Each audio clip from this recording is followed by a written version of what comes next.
step out. Don't ask questions. I will, but first state the reason for the stop. I haven't violated anything. Just step out. I smell narcotics and you're getting searched. You're fabricating probable cause on camera, officer. Keep going and you'll be answering to federal court. The dashboard camera of Patrol Unit 4 Alpha was recording in high definition, capturing the heat waves rising off the asphalt in the bustling midday traffic near Union Station. What it didn't capture, and what Officer Kyle Miller couldn't possibly know, was that the driver of the silver Lexus sedan he was trailing had spent the morning securing a guilty verdict in a double homicide case that had gripped the city for months. Officer Miller, 28 years old and brimming with the unearned confidence of a man who had never been truly tested, saw only a luxury vehicle with tinted windows and a black woman behind the wheel. To him, that combination in this part of town, a transit hub known for frantic commuters and transient foot traffic, didn't add up. Elena Vance checked her rearview mirror. The patrol car had been pacing her for 3 blocks. At 54 years old, Elena was the Senior State Prosecutor for the district. She was known in the courthouse as the Hammer, a nickname earned not through shouting but through a terrifyingly calm command of the law. She wasn't panicking. She wasn't gripping the steering wheel with white knuckles. She was observing. She checked her speedometer 24 in a 25 zone. She checked her lane position perfectly centered. She had her hands at 10 and 2. She was doing exactly what the law required, yet the Ford Explorer behind her loomed closer, its grille filling her vision. "Don't do it, son," she whispered to the empty car. "Don't make a mistake you can't undo." But Officer Miller was already committed to his narrative. He flipped the toggle switch. The red and blue lights exploded into life, reflecting off the pristine silver paint of Elena's bumper. The siren chirped, once a short, aggressive burst of sound that cut through the city noise. Elena sighed, a sound of weariness rather than fear. She signaled right, waited for a gap in the pedestrians heading toward the train platform, and pulled smoothly to the curb. She placed the gear shift in park, rolled down all 4 windows, a standard procedure she adopted to alleviate officer anxiety, and placed her hands visibly on the top of the steering wheel. She did not reach for her purse. She did not reach for her phone. She waited. Miller took his time getting out. He adjusted his belt, a subtle power move designed to let the driver stew. He tapped the rear fender of the Lexus as he approached, leaving his fingerprint, a tactic taught in the academy to link an officer to a vehicle if things went sideways. He walked up to the window, his hand hovering near his holster, his posture rigid. "License and registration," Miller said. No greeting, no explanation, just a demand. Elena turned her head slowly to face him. She wore a tailored charcoal suit, a pearl necklace, and an expression of polite, steely patience. "Good morning, officer. May I ask the reason for the stop?" Miller bristled. He wasn't used to questions, certainly not from women who looked like Elena in cars that cost more than his annual salary. "I asked for your license and registration, ma'am. Do you have them?" "I do." Elena said, her voice measured the same voice that had dismantled defense attorneys with decades of experience. "However, under department policy and state law, you are required to articulate the probable cause or reasonable suspicion for the stop before initiating an investigation. I was not speeding. I signaled my turn. My tags are current." Miller leaned down his sunglasses, reflecting her own face back at her. "You failed to signal a lane change back on 4th Street. He lied. It was a classic pretext stop. 4th Street was a mile back. "Now stop arguing and give me your ID or I'm going to pull you out of this car." Elena stared at him. She saw the aggression in his jaw, the impatience in his stance. She knew 4th Street was a single-lane road due to construction. A lane change was physically impossible. He was fishing, and he had just cast his line into waters filled with sharks. "I am reaching for my wallet in my center console." Elena narrated her actions clearly. "I am not reaching for a weapon." "Just get the ID," Miller snapped. Elena retrieved her wallet. Inside sat her badge, the heavy gold shield of the state prosecutor's office. She debated showing it immediately. If she flashed the badge, he might back down, terrified. But if she showed her driver's license first, she would see exactly who this officer was. She would see if he would escalate a stop based on nothing but bias. She made a choice. She slid her driver's license out, keeping the badge hidden, and handed the plastic card to Officer Miller. "Here is my identification," she said. "I'll wait for my citation." Miller snatched the card. He looked at the name Elena Marie Vance. It meant nothing to him. He was new to the district, a transfer from a rural county, and he hadn't spent much time in the high courts. He looked at the address, an upscale neighborhood in the hills. He looked back at Elena. "Is this your car?" "It is." "What are you doing down here at the station?" "I don't believe that's relevant to a traffic violation, officer." "It is if I say it is," Miller retorted. "We've had a lot of drug couriers using the train station to move product. Expensive cars, quick drop-offs. You fit the profile." Elena's eyes narrowed slightly. "The profile, a middle-aged woman in a registered vehicle stopping at a curb, that is not a profile, officer. That is a hunch based on bias. And let me remind you, Warren versus United States allows you to stop me for a traffic violation. But Rodriguez versus United States prohibits you from extending this stop beyond the time reasonable to issue a ticket unless you have new articulable suspicion. You have none." Miller stepped back, his face flushing red. He realized he was losing control of the interaction, and to a man like Kyle. Miller's loss of control felt like a threat. He keyed his radio. "Dispatch 4 Alpha. Run a 2729 on a Vance Elena. Send me a backup unit. Subject is being difficult." Elena watched him walk back to his cruiser. She glanced at the sidewalk. A few people waiting for the 10:15 train had stopped. They were watching.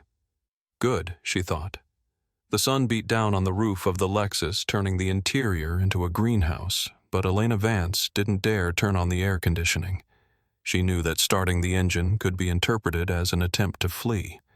She sat perfectly still, sweat prickling at her hairline, watching Officer Miller in her side mirror. He was sitting in his patrol car, typing furiously into his terminal. Miller was frustrated. The system had returned a clean record. No warrants, no priors, a perfect driving history. The vehicle was registered to her and her husband, a prominent surgeon. By all metrics, he should have written the warning or the bogus ticket for the imaginary signal violation and let her go. But his ego was bruised. She had cited case law. She had spoken to him like a disappointed schoolteacher. He couldn't let her drive away thinking she had won. He needed something. Anything. He looked up and saw that a small crowd had gathered on the sidewalk near the station entrance. A young man in a hoodie was holding up a phone filming. Miller felt a spike of adrenaline. He hated the cameras. They made him feel hunted. He decided he needed to take control of the scene before it grew. He stormed back to the Lexus, his hand resting heavily on his belt. "Ma'am, step out of the vehicle." Elena turned her head. "For what purpose, officer?" "I smell an odor of narcotics coming from the vehicle." Miller lied. It was the oldest trick in the book. The plain smell doctrine gave him probable cause to search, and unlike a visible object, a smell couldn't be disproven by a camera. Or so he thought. Elena knew exactly what he was doing. She didn't smoke. She didn't drink. Her car smelled of leather and the vanilla air freshener hanging from the vent. "Officer," Elena said, her voice dropping an octave, becoming deadly serious. "I want you to think very carefully about your next move. There are no narcotics in this vehicle. You are manufacturing probable cause. If you order me out of this car based on a fabrication, you are violating my Fourth Amendment rights against unreasonable search and seizure." "I'm not asking you, I'm telling you," Miller shouted, playing to the crowd, now trying to look authoritative. "Pennsylvania versus Mims says I can order a driver out of the vehicle for officer safety. Get out, now." "Mims allows you to order me out for safety," Elena corrected. "But it does not grant you the right to search my vehicle without probable cause. You are conflating the two to justify a fishing expedition. Get out! Miller yanked the door handle. It was locked. He pounded on the glass. Open the door or I will break it. Elena looked at the young man filming on the sidewalk. She made eye contact with him and gave a small, imperceptible nod. She needed this documented. She unlocked the door and pushed it open. She stepped out slowly. She was tall, 5'9", and even in her heels she stood eye to level with the officer. She smoothed her blazer. I am complying with your order under duress, she stated loudly, her voice carrying to the witnesses. I do not consent to any search of my vehicle. I am exiting solely because you have threatened force. Miller grabbed her arm, spinning her toward the car. Hands on the roof. Spread your feet. I am not a criminal officer. Unhand me. Stop resisting, Miller barked, though she was standing perfectly still. It was a phrase he used for the microphone on his chest, a verbal cover for his physical aggression.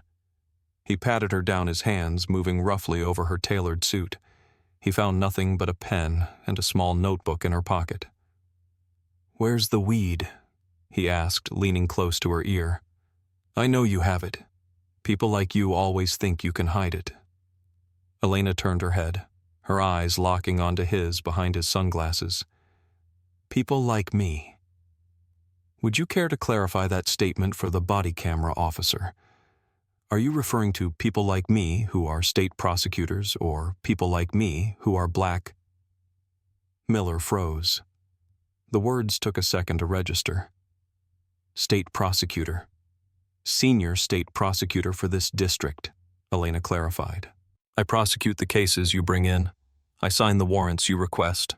And for the last 20 years, I have been the one deciding which officers are credible enough to testify in my courtroom. You have just destroyed your credibility, Officer Miller. Miller blinked. Doubt crept in, but he looked at the crowd at the phone cameras pointed at him. He looked at the expensive car. He couldn't back down. If she was a prosecutor, why didn't she lead with that? She was lying. She had to be. It was a bluff. Yeah, right, Miller scoffed, regaining his bluster. And I'm the police commissioner. If you were a prosecutor, you wouldn't be acting like this. You're under arrest. For what? Elena asked calmly. Obstruction of justice, disorderly conduct, and resisting arrest. You cannot arrest someone for resisting arrest if there is no underlying crime, Elena said almost pityingly. But go ahead, put the cuffs on. Just remember, officer, once that metal clicks, you cross a line you can never uncross. Miller didn't listen. He pulled his handcuffs from his belt. He grabbed Elena's wrists, pulling them behind her back. He ratcheted the cuffs tight, too tight. You're making a mistake, the young man with the camera shouted from the sidewalk. She didn't do anything. Back up, Miller yelled at the bystander. Or you're next. He shoved Elena toward his patrol car. She didn't struggle. She walked with her head high, her dignity untouched by the degrading circumstances. She knew the law was a long game, and Officer Miller had just played his final losing move. The back of the patrol car was a cage of hard plastic and stale air.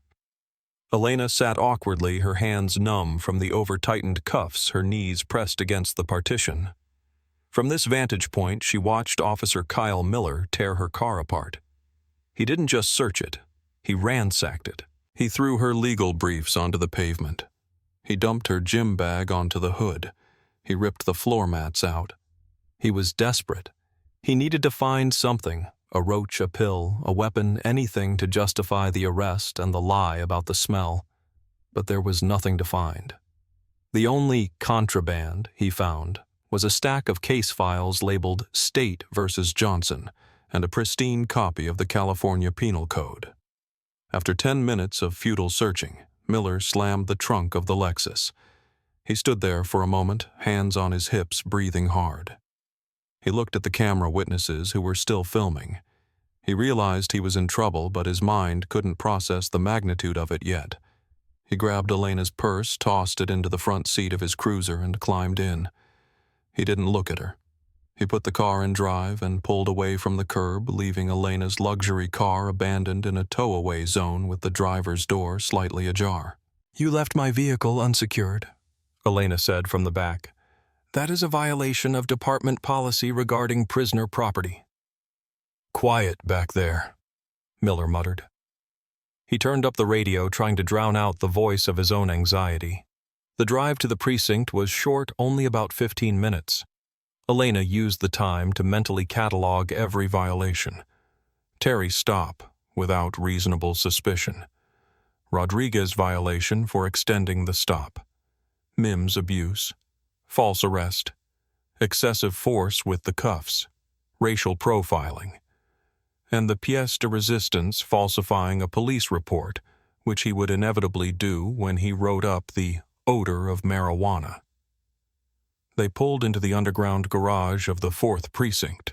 The automatic gate rattled shut behind them, sealing them in the concrete belly of the station. This was usually the moment when arrestees felt the true weight of their situation, the isolation, the powerlessness. But Elena felt only a cold, focused anger. This was her house. She had spent more time in this precinct than Miller had spent on the force. Miller hauled her out of the car. "Let's go. Booking." He walked her to the elevator, gripping her arm unnecessarily hard. They rode up in silence. When the doors opened, the sounds of the precinct washed over them, phones ringing, officers bantering, the clack of keyboards. Miller marched her to the booking desk. The sergeant on duty was Thomas Kowalski, a 58-year-old veteran with white hair and a mustache that had seen 3 decades of police work. Kowalski was reading a sports magazine, a half-eaten sandwich on the desk. He didn't look up immediately. "One for processing, Sarge," Miller announced, puffing out his chest. "Obstruction disorderly, and I'm adding a 148 for resisting." Kowalski sighed, put down his sandwich, and looked up. "All right, let's see what we—" His voice died in his throat. He looked at the woman in handcuffs. He looked at her suit. He looked at her face. He blinked, thinking perhaps his eyes were playing tricks on him. He knew this woman. He had sat in her office 2 weeks ago discussing a warrant application for a gang sweep. He had testified for her in a grand jury hearing last month. "Mrs. Vance?" Kowalski whispered. Elena nodded politely. "Hello, Sergeant Kowalski. How is your granddaughter? Did she recover from that flu?" The squad room went silent. It wasn't a gradual quiet. It was instant. Every officer within earshot stopped typing. Heads turned. The air left the room. Miller looked between Kowalski and Elena, a confused smile faltering on his face. You know her, Sarge?" Kowalski slowly stood up. His face went from shock to a deep, ruddy purple. He didn't look at Elena. He looked at Miller. "Miller," Kowalski said, his voice trembling with suppressed rage. "Take the cuffs off. Now." "But Sarge, she was resisting. She refused to." I said," Kowalski roared, his voice echoing off the tile walls. "Take the damn cuffs off." Miller flinched. He fumbled for his keys, his hands suddenly shaking. He unlocked the cuffs. Elena rubbed her wrists, revealing deep red indentations where the metal had dug in. "Thank you, Sergeant," Elena said, maintaining her composure.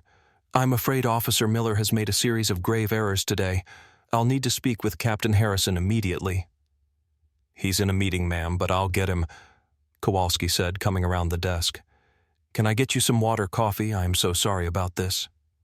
"Water would be fine. And, Sergeant, please ensure that Officer Miller does not leave the building. I want him here when the captain reviews the body camera footage." Miller stood frozen, the handcuffs dangling from his fingers.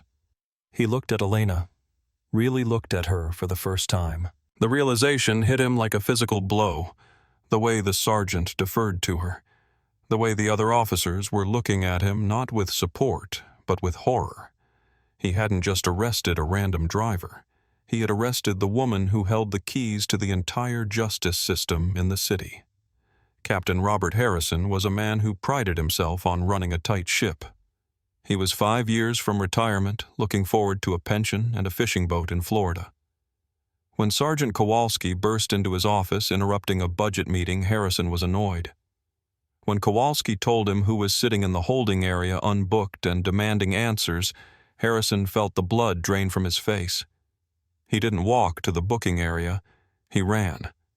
He found Elena sitting in a chair near the sergeant's desk, sipping a paper cup of water. Officer Miller was standing in the corner looking like a child who had broken a priceless vase. "Elena," Captain Harrison said, breathless. "My God, I don't even know what to say."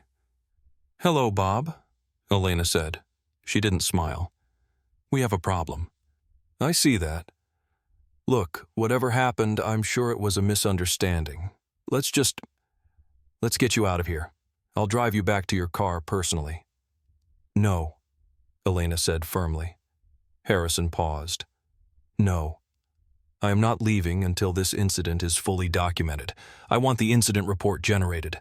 I want the body camera footage downloaded and preserved. I want the dash cam footage secured, and I want a formal complaint filed against Officer Miller." Harrison lowered his voice, leaning in. "Elena, come on. Miller is a rookie. He's an idiot, clearly. I'll handle him internally. We don't need to make this a federal case. It'll be embarrassing for everyone. For the department, for the DA's office." "For the department, yes?" Elena cut him off. "For me, no. I have nothing to be embarrassed about. I was loading my car. I was profiled. I was unlawfully detained. I was assaulted." "Assaulted? That's a strong word." Elena held up her wrists. The skin was broken in 2 places, dark bruising already forming. "He tightened them to the last notch, Bob. Punitive cuffing. That is a use of force violation. That is assault under color of authority." She stood up and the difference in their stature seemed to vanish. She dominated the room. "Bob, listen to me. If he did this to me, to a senior state prosecutor, imagine what he is doing to the nurses, the teachers, the construction workers who pass through that train station every day. Imagine what he does to people who don't know Terry versus Ohio. I am not letting this slide. I want the paper trail." Harrison looked at Miller, then back at Elena.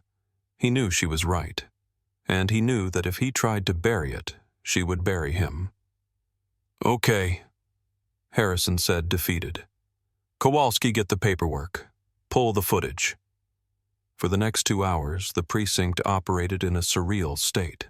Elena Vance, usually the one directing officers on how to write reports to ensure convictions, sat and dictated the terms of her own victimization report. She watched the body camera footage on the captain's monitor.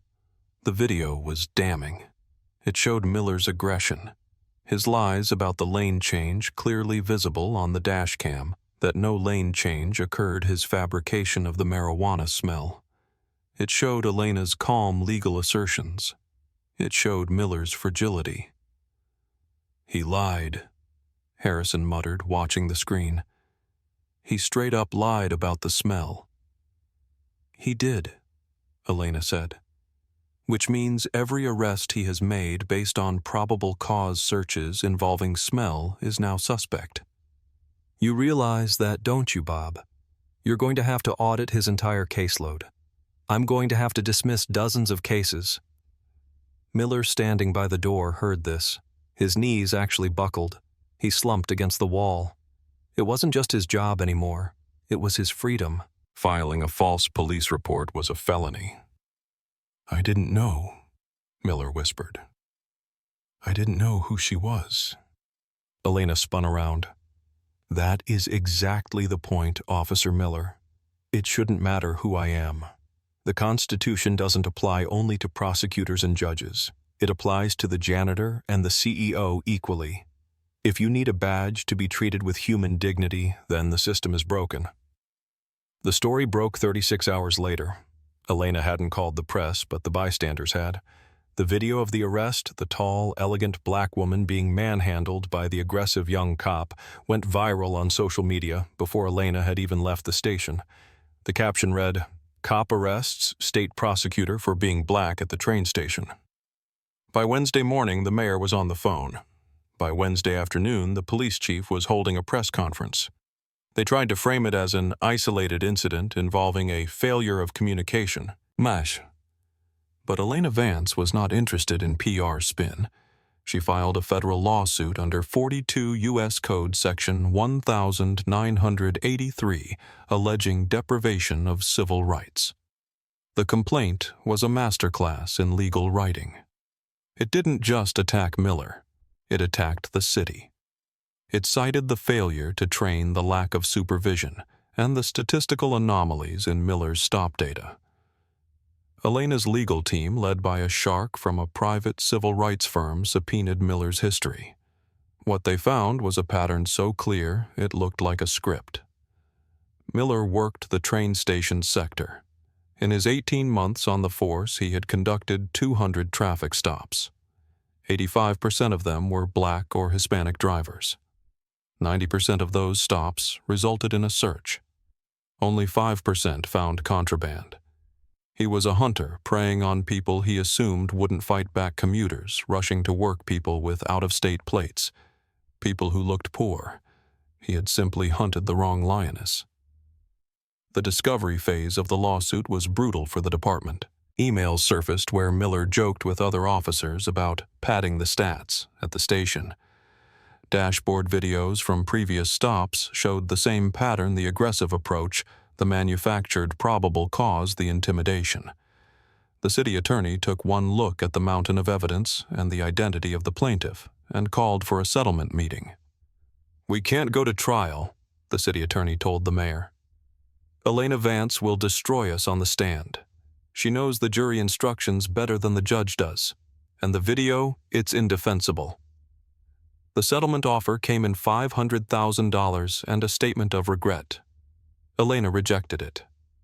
"It's not about the money," she told her lawyer. "I want the decree." She demanded a consent decree, a binding legal agreement that would force the police department to change its policies. She wanted mandatory data tracking for all stops searchable by race and outcome. She wanted a duty to intervene policy that required other officers like the backup who arrived and did nothing to stop unlawful arrests. And she wanted Miller fired and decertified, meaning he could never be a cop in the state again. The city balked. The police union fought back, claiming Miller was being politically persecuted. They ran op-eds trying to smear Elena, claiming she was anti-police. Elena responded by going to work every day. She prosecuted a cop killer that same month, securing a life sentence. She showed the city that she wasn't anti-police.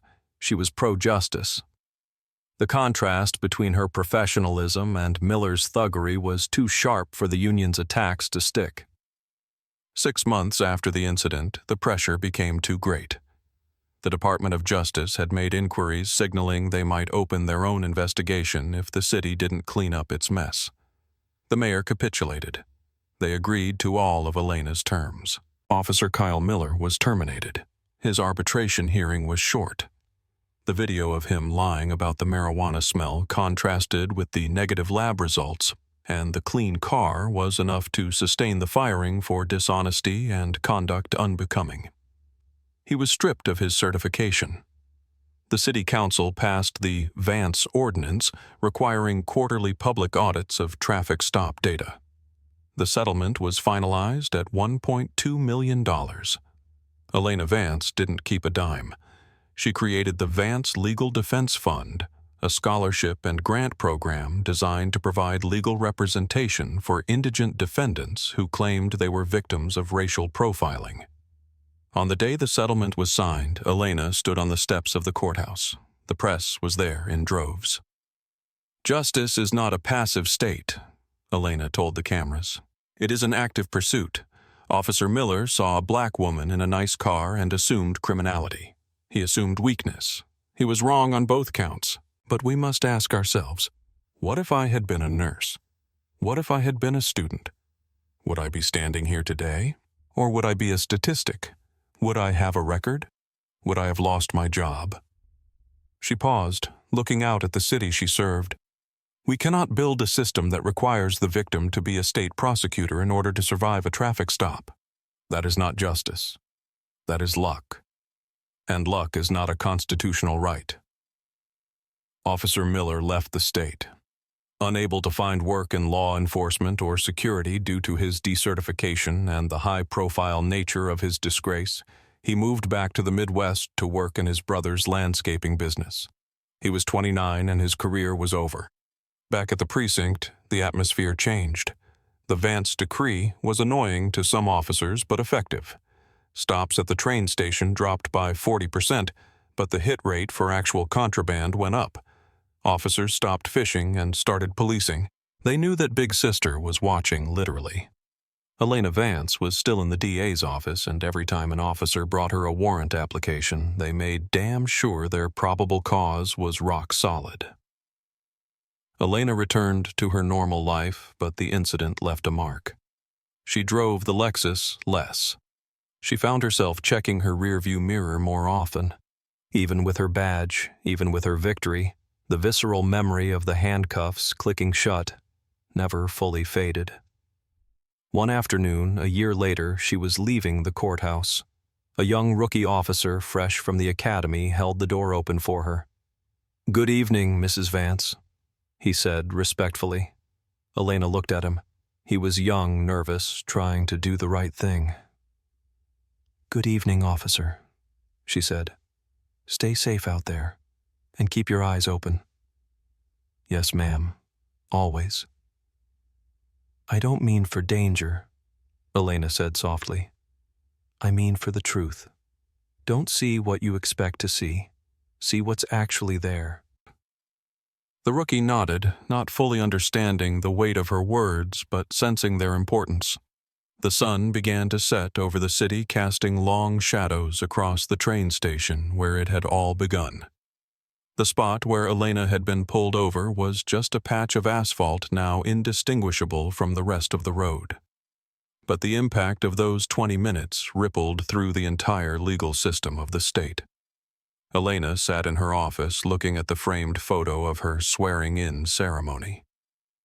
She thought about the power of the state, the power to detain, to strip, search, to cage. It was a terrifying power, necessary but radioactive. It required handlers who were steady, humble, and blind to bias. She picked up her pen. She had a stack of case files to review, police reports to read. She read them differently now. She looked for the adjectives. Furtive. Nervous. Aggressive. She scrutinized the timestamps. She checked the Bodycam logs. She was no longer just the hammer. She was the shield. The incident with Officer Miller wasn't a tragedy for her. She had the armor to survive it. The tragedy was that for so many others there is no video, there is no badge in the wallet, and there is no settlement. There is only the cage. Elena Vance promised herself that as long as she sat in this chair, she would never let the system forget. This story reminds us that authority without accountability is tyranny. Elena Vance had the tools to fight back, but millions of others do not.